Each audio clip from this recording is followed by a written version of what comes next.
지난주부터 이제 우상에 대해서 가짜신들이 우상에 대해서 이제 이야기 설교할 때 어떤 서론격으로 전체적인 말씀을 드렸다면 오늘부터는 좀 구체적인 내용들을 이야기하겠다 말씀드렸죠. 오늘은 이제 그 중에 돈에 관해서 가짜신들 두 번째 돈이고 돈에 대한 내용은 섬기는 대신 잘 사용해야 한다. 또 섬기는 대신 돈을 잘 사용해야 된다라는 그런 주제로 말씀을 증거하겠습니다. 예배를 시작하면서 다시 한번 출애굽기 20장 10계명의 말씀을 읽으면서 예배를 시작했습니다. 내 앞에서 다른 신들을 섬기지 못한다 라고 하나님께서 하신 그 명령, 우리가 가장 마음 깊이 새겨야 된다는 것이죠. 그럼에도 불구하고 이제 우리는 우상이라고 표현하는, 이게 그 형성을 그렇게 유치한 것은 우리 시대는 아니겠지만은 그런 가짜 신들이죠.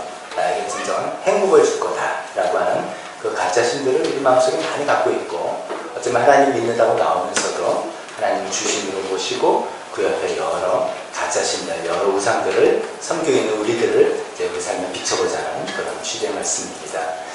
우상은 이제 무엇인가, 지난번에 말씀 다시 잠깐만 요약하면 나에게 그게 무엇이든 간에 나에게 하나님보다 더 중요한 것, 그게 우상이다 이렇게 생각해봤죠. 그리고 그게 무엇이든 간에 하나님보다 나의 마음과 생각을 더 크게 차지하고 있는 것, 이것이 우상이다. 그럼 그것이 무엇이든 간에 이것이 나에게 행복을 줄 거야 라고 내가 믿고 따르는 그런 거, 하나님 외에 다른 것이 나를 행복을 줄 거다 라고 약속을 하고 난 또 어떻게 그 약속을 철석같이 믿고 추구하고 살아가는 그 모든 것이 이제 우상이 된다는 말씀을 드렸습니다.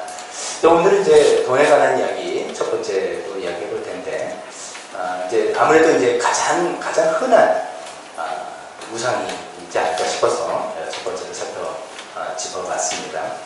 성경이 이제 여러 구약 시대에 이제 우상 숭배에 관한 이야기가 굉장히 많이 나오잖아요. 하나님 바알과 아세라신을 그 신상을 넘기지마다 찍어버리고 태워버리고 그러면 또 세우고 또 막 이제 이런 얘기 쭉 나오는데, 그래서 그 이제 우상 숭배자들 이렇게 표현하는데, 그 이제 구약 시대에 우상 숭배자들이 그 우상을 대하는 태도를 이렇게 보면 크게 이제 세 가지 모습을 볼 수 있다고 합니다. 첫 번째는 우상을 사랑하는 거예요.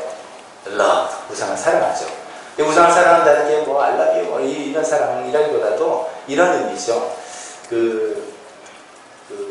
옛날 유행가 뭐 안지나 서나 당신 생각 그잖아요. 사랑하니까 안지나 서나 당신 생각, 사랑한다는 뜻이 아니에요. 그러니까 사랑한다는 것이 뭐 가슴 둥둥둥이 그런 것도 있겠지만 이런 거 하는 거죠. 그래서 지난주에 어떻게 식별하느냐, 일반적인 법칙 이제 세 가지 말씀드리면서, 그냥 우리가 좀 멍 때리고 있을 때 막 업무하고 막 할 때는 뭐 그거 해야 되겠지만, 여기가 이렇게 멍 때릴 때 내 마음속에 싹 들어주는 어떤 상상, 공상, 그것이 이것이면 하는 그런 것들, 그게 내 사랑의 대상이죠. 그렇게 이제 우상을 우리는 사랑하는 거죠. 이제 두 번째는 우상을 사랑할 뿐만 아니라 우상을 의지한다. 그렇죠. 우상을 trust하고 신뢰하는 거죠. 우상을 의지하는 거죠. 내 마음을 가장 든든하게 해주는 것. 아무리 뭐가 잘못되고 망해도 그래도 이거 하나 있으니까 괜찮은 거. 이런 거죠. 또 반대로 이게 없어지는 것 같으면 막 불안해서 잠을 이루지 못하게 하는 그런 것들이죠. 내가 그만큼 그 우상을 신뢰하고 의지하기 때문이죠. trust죠.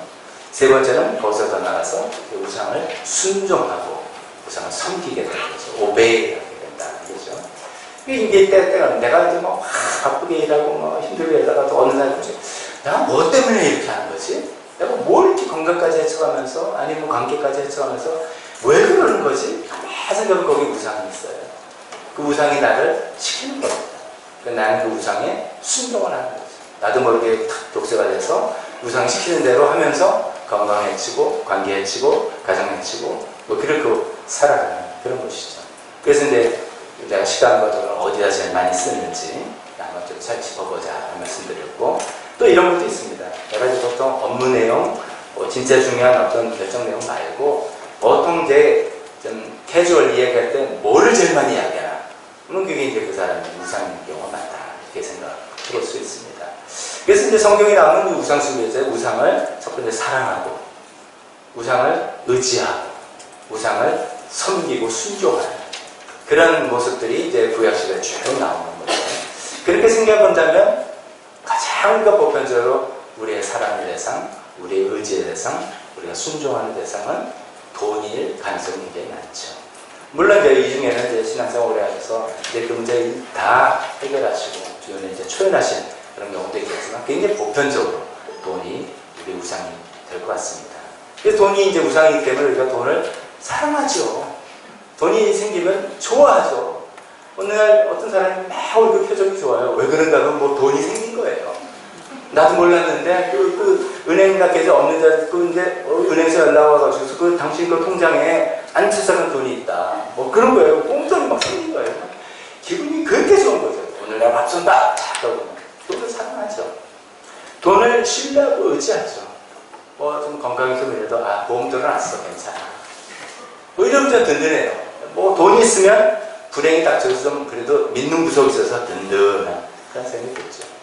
그래서 돈을 순종하고 돈벌이를 따라가고 돈벌이가 나쁘다는 뜻은 아닌 건 말씀하죠. 근데 돈벌이를 따라가서 결국 우리가 돈의 노예가 되는 사랑하고 의지하고 순종하고 그게 노예죠. 그럼 돈이 신이죠. 돈이 우리의 신이면 하나님은 이제 하나님이 내 앞에서 다른 신을 두지 마라 그랬는데 하나님을 옆으로 삐껴내고 하나님 대신 앉히는 그런 일들이 우리에게 제일 많습니다. 이제 뭐 젊은 이들이 있으니까 너 무슨 과 갈래? 전공 뭐 할래? 그러면 뭐 한때는 자기 전직, 자기 사회를 기여하는 거 뭐 이렇게 하는 시대가 있고 물론 지금도 그런 분도 있지만 또 많은 경우는 지금 이렇게 제일 돈벌이가 되는 거 법대 가서요. 결국 좀 변호사 해가지고 그것도 법무법인 가서 큰 돈을 벌어버려요. 그 모든 것들이 그냥 돈벌이가 인생의 목적이 되어버리는 돈 중요하지만 그렇게 되어버린다면 굉장히 슬픈 거죠. 어쩌면 우리가 돈의 노예가 되고 있다는 거죠. 그래서 이제 돈을 위해서 우리가 돈을 위해서라고 표현한 돈을 위한다면 이렇게 표현하지만 다시 잘 생각하면 돈이 시키는 대로 하다 보니까 양심 저버리고 체면도 저버리고 법도 어기고 신앙도 저버리고 친구도 배신하고 부모님도 모른 척하고 가정을 팽개치고 뭐 이런 일들이 생기죠. 우리가 이제 두 번째 오늘 성경 본문이죠. 두 번째 디모데전서 6장 10절에 돈을 사랑하는 것이 모든 악의 뿌리다. 옛날에 일만 악의 뿌리다 라고 하는 것들이 이런 말씀이죠. 돈을 여기서 사랑한다는 게 저는 돈을 사랑하지 않아요. 이게 뭐 그런 뜻이 아니라 우리가 말하는 것처럼 돈을 묵상하고 생각하는 게 돈을 사랑하는 거죠. 그 사랑하면 그 다음에 신뢰하게 되고 의지하게 되고 그 다음에 오배에 따르게 되는 이 이제 길을 가게 되는데 그렇게 될 때 그런 사람은 일만을 모든 악이 뿌리다. 그래서 돈을 위해서라면 하지 못할 악이 없다. 돈 되는 일이라면 양심, 법 그런 거 없어. 이렇게까지 되는 그 이제 격경 자꾸만 들어간다는 것이죠. 이게 이제 우리가 제가 늘 말씀드리지 않아도 다 공감하고 있을 수 있는 그런 내용이겠습니다. 한편으로는 제가 좀 조심스럽습니다. 목사님, 저는 돈이 좀 무상했으면 좋겠습니다. 돈이 없어서 걱정입니다. 저는 돈이 문제가 아니라 돈이 없는 게 문제입니다. 이렇게 되는 경우도 있을 거예요. 근데 이제 돈이 있든 없든 우상이라는 것은 있으면 있는 대로 우상, 없으면 없어서 우상 이렇게 되는 거니까 우리에게 보편적인 내용이라고 생각하시면서 같이 들어주시면 좋겠습니다. 두 번째로 이제 가장 흔한 우상이 이제 돈이다라는 이야기를 했다면 두 번째는 돈은 그 우상 중에서도 굉장히 독특한 위치를 차지하고 있습니다. 어떤 의미냐면 하나님과 라이벌이에요. 하나님과 라이벌이 된다는 거죠. 그걸 이제 우리가 돈이 하나님과 라이벌이구나 라고 여기는 게 아니라 예수님이 그렇게 말씀해 주셨다는 얘기죠. 그게 이제 첫 번째 본문, 누가복음 16장 본문입니다. 근데 이제 제가 오늘 돈이라는 주제를 가지고 돈이 우상이라는 주제를 가지고 설교를 하려고 준비를 하는데 굉장히 자신 없는 부분입니다. 왜 그러냐면 제가 돈에 대해서 너무 몰라요. 여러분도 좋으시죠? 목사가 돈 밝히고 그러면 얼마나 교회가 필요합니까? 돈에 대해서 잘 몰라요. 그러면서 하려니까 얼마나 힘들었겠습니까? 제가 또 여기서 강단에서 돈 얘기 막 하면 속속들이 막 하면은 은혜가 되겠습니까? 안 되겠습니까? 찔리긴 나라도 은혜는 안 될 거예요. 목사님 돈 되게 아시네. 이렇게 얼마나 피하고 이럴 거예요. 그런데 그런데 이상하게 예수님은 안 그랬어요. 예수님은 돈 이야기를 그렇게 많이 했어요. 자, 예수님께서 이제 복음서에 예수님 하신 말씀들 쭉 불려 주제가 있을 거 아니에요. 어떤 주제 있으면은 제일 많이 한 주제 내용은, 그러니까 예수님께서 하신 넘버원 주제는 하나님의 나라입니다. 하나님께서 통치하시는 나라. 그래서 회개하라, 하나님 나라 왔다. 여기서 이제 시작하셨죠. 넘버원 주제는 하나님. 예수님 입만 벌리면 하나님 나라 얘기했어요. 두 번째로 입만 벌리면 하신 이야기가 돈 이야기예요. 돈 이야기. 예수님 돈 이야기 그렇게 많이 하셨어요. 저는 그런 거 피하려고 뭐 굉장히 고상한 이야기 이렇게 해야 되는데, 예수님은 아주 뭐 현실적으로 돈 이야기를 하셨어요. 예수님은 돈 이야기를 하실 뿐만 아니라 헌금하는 거 다 데려다 보셨어요. 저는 우리 교회 여러분들 헌금 얼마나 할지 모릅니다. 뭐 감사헌금 하면 감사 내용을 저한테 계시할 때 알려주십니다. 제가 이제 위에서 기도해드리기 때문에 금액 모르고 내용만 전달받습니다. 얼마나 헌금하시는지, 헌금할 때도 제가 이걸 여기 나와도 눈 감고 있습니다. 누가 이게 넣는지 안 넣는지 안 보려고. 안 봐야 돼요. 그래서 이제 모릅니다. 근데 예수님은 아니셨어요. 예수님은 성전에 가면, 그 당시 성전에 이제 연보교회, 헌금교회가 있어서 이제 예배드려 오신 성들이 이제 헌금하게 되어 있는 헌금이 있는데, 예수님이 의도적으로 거기 맞은 데를 다 지키고 있었어요. 그래서 사람들이 헌금하는 것을 다 지켜보고 있었어요. 지금 여러분들 제가 만약에 헌금 시간에 딱 앞에 나와서 쫙 고개 돌려가면서 보고 있으면 뭐 은혜는 좀 안 되죠. 근데 예수님 그러셨다는 거죠. 근데 그것뿐만 아니라 예수님은 그냥 속으로 저 사람이 헌금했구나 이렇게 하면 되는데, 누군 또 많이 했다 적게 했다 이야기하셨어요. 그러면서 누가 제일 많이 했다 이 중에 누구냐? 가난한 과부. 2랩돈, 어떻게 금액까지 아세요? 2랩돈 했다. 근데 그것이 가장 많이 한 거다 이야기를 하셨단 말이죠. 참 예수님과 하실 수 있는 그런 말씀인가 생각할 때, 근데 예수님이 왜 그러신 거죠? 오늘날은 돈 문제 얘기가 참 센시티브한 일이잖아요. 우리가 서로 이야기할 때 건강, 이거 제일 쉽게 이야기합니다. 건강이 좀 안 좋아서 이렇게 이야기하고, 자녀들이 속을 썩이고 우리 부모, 이거 제일 쉽게 이야기하는데, 돈 이야기, 서로가 내가 재산이 얼마다, 월급이 얼마다, 예산 이야기, 돈 이야기는 굉장히 프라이빗한 그런 이야기지 않습니까? 근데 예수님은 다 그걸 보시고 누가 제일 많이 헌금했다 이런 것까지 얘기하시는 이유가 뭔가? 그 취지는 이거죠. 헌금을 어떻게 하느냐, 즉 돈을 어떻게 다루느냐가 신앙생활, 영적 생활에 굉장히 중요한 부분이다 라는 것을 예수님께서 알려주셔요. 그러니까 관심을 갖고 계신 거죠.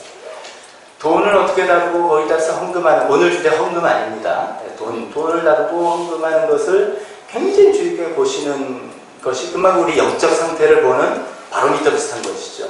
사실 또 그렇죠. 우리가 내가 하나님과 관계 좋고 신앙이 좋고 하나님 은혜 감사하다 하면서, 죄송합니다, 이럴 때 그냥 한번 이야기해 보겠습니다. 헌금 안 하고 그러면 그건 좀 말이 안 맞는 거죠.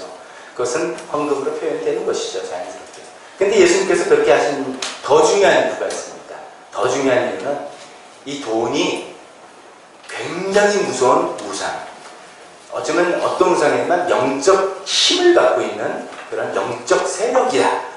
그렇기 때문에 이 돈 문제를 잘 다뤄야 된다고 예수님께서 우리에게 알려주시기 위해서 그러실 것입니다. 그래서 첫 번째 본문인 누가복음 16장 제일 끝에 예수님께서 어떤 이야기를 하시고 난 다음에 하나님과 재물을 함께 섬길 수 없다 이렇게 얘기하셨습니다. 여기서 우리는 재물이라고 번역을 했어요. 재물, 그러니까 wealth 이렇게 된 거잖아요. 뭐 자산 이렇게 되잖아요. 근데 예수님께서 실제로 말씀하실 때는 만몬이라는 신적 존재, 어떤 인격을 가진 신의 이름을 빌어서 이야기하셨습니다. 그게 무슨 뜻이냐면, 우리가 보통 돈 하면 돈은 중립적인 가치야, 교환의 수단일 뿐이야 이렇게 생각을 이야기하고 실질도 그것도 사실인 것 같습니다. 그러나 이 돈이라는 게 그렇게 중립적인 가치, 그러니까 쓰기 나름이지 이 돈 자체가 뭐 이런 거 아니고 교환의 수단일 뿐이야, 돈 주고 물건 사고 뭐 이런 거야 하는 것을 끝나는 것이냐 하면, 실제로 이 세상에서는 거기서 끝나지 않는다. 대부분 돈은 마치 생명을 갖고 있는 것 같은 어떤 생명체, 영적 세력, 마치 힘과 권세를 갖고 있는 그런 생명체처럼 활동하고 있다는 것을 예수님께서 알아야 된다라는 취지에서 사람이 하나님과 만몬을 겸해서 섬길 수 없다 라고 얘기하신 거죠.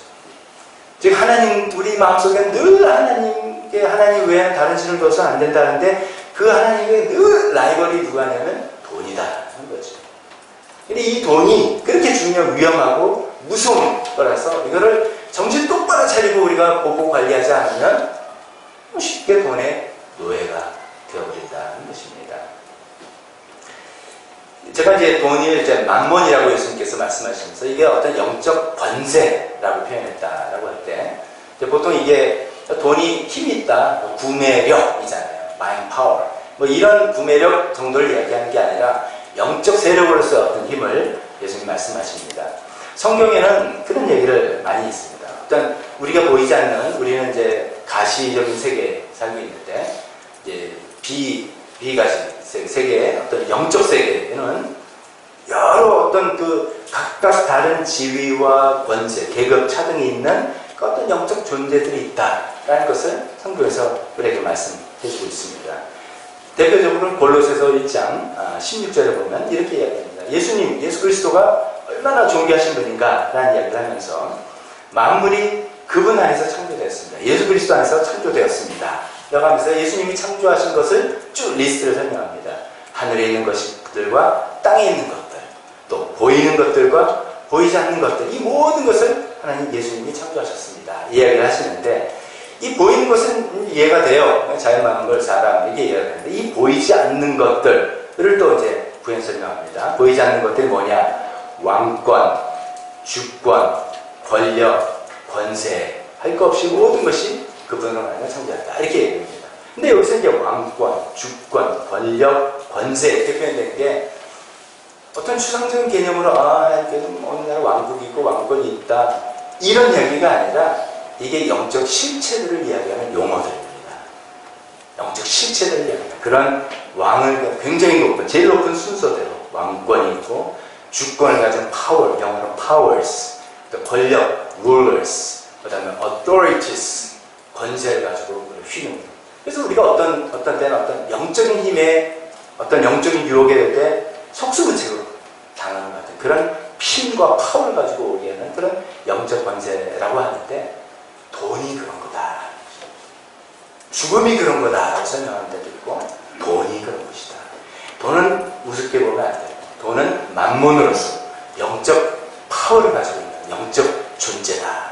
라고 예수님께서 말씀해 주시기 위해서 사람이 돈과 만몬을, 돈과 하나님과 돈을 함께 섬길 수 없다라고 이야기하십니다. 그렇게 생각할 때 이해가 좀 됩니다. 왜 우리가 돈에 이렇게 약한지.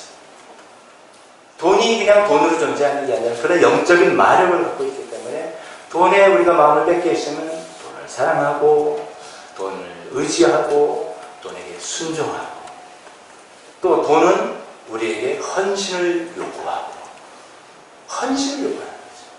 우리를 섬길 것, 우리가 돈을 섬길 것을 요구하는 거죠. 가끔 이제 그런 경우 생각해 보시면 돈이 쉽게 벌리는 분 계세요? 이 중에? 세상에 제일 쉬운 게 돈 버는데, 가끔 그렇게 세미나 하시는 거 있어요. 세상에 제일 쉬운 게 돈 버는 일입니다. 그래서 하시는 분들이 있는데, 모르겠어요. 사기꾼이지. 돈이 정말 어렵게, 돈은 그냥 벌리지 않습니다. 하면 좀 이상하죠? 제가 목사가 이런 말 하니까. 카페 운영하면서 좀 경험만 해보거든요. 돈은 그냥 절대로 벌리지 않죠. 정말 우리 헌신을 요구해요. 돈 벌기 위해서 정말 우리 정성과 모든 시간 해야지 돈이 벌리죠. 또 그럴 때 가치도 느끼는 거겠지만. 그러니까 그 만몬신이 우리의 헌신을 요구하는 거죠. 그냥 돈으로 존재하는 게 아니라 신적 권세로서 파워로서 우리를 요구하는 그런 거라. 예수님께서 그것 때문에 만몬이라는 단어를 쓰시면서 이 돈, 하나님과 절대로 같이 돈이 너희 마음에서 계속해서 라이벌로 경쟁으로 경쟁심이 될 텐데 그렇게 할 수 없다라고 예수께서 말씀하십니다.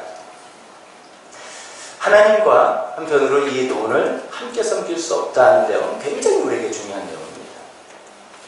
왜냐하면 우리 마음속에 여러분 계속해서 이제 이 우상이라는 주제를 가지고 생각하면서 생각을 해주십시오. 우리 마음속에 딱 잘못하면은 하나님을 열심히 믿고 섬기는데 결국은 그래서 하나님의 축복을 받고 자기가 원하는 우상을 만족시키려는 그런 생각이 많습니다. 다시 말씀드립니다. 우리가 왜 교회 열심히 있고 교회 헌신하고 뭐 헌금을 하고 뭐 희생을 하고 힘든 일을 맡아서 하고 하는 게 정답은 뭐냐면 하나님께서 나에게 베풀으신 은혜에 감사해서 내가 있을 수 없어서 하나님께 바치고 드리는 것, 이렇게 돼야 되는데 그게 우리가 사람의 겉으로 모습으로는 구분이 안 됩니다. 하나님만 아시고 본인만 아는데 그게 한 끗 차이는 뭐냐면 내가 이렇게 하면 하나님께서 주실 축복을 주셔서 내가 말하는 돈을 주실 거니까 또 뭐를 만족시킬 거니까 이렇게 생각하는 그런 게 많죠. 근데 그 중에 제일 큰 게 이제 돈. 하나님께서 내가 이렇게 하면 하나님께서 축복을 해주시고 우리를 모든 게 잘해 주실 거다, 이렇게 생각하는 것이죠. 제가 이제 팀 켈러 목사님 책을 중심으로 이제 말씀 전한다 했는데 좀 다른 글에서 참고한 케이스입니다. 한국 케이스, 우리나라 케이스인 것 같아요. 가명이지만 여기 이제 그 책에는 미정 씨라고, 오늘 지금 미정 씨는 출타 중인데요. 이제 어려운 집안에서 자란 어떤 미정 씨라는 사람, 가명이겠죠 물론.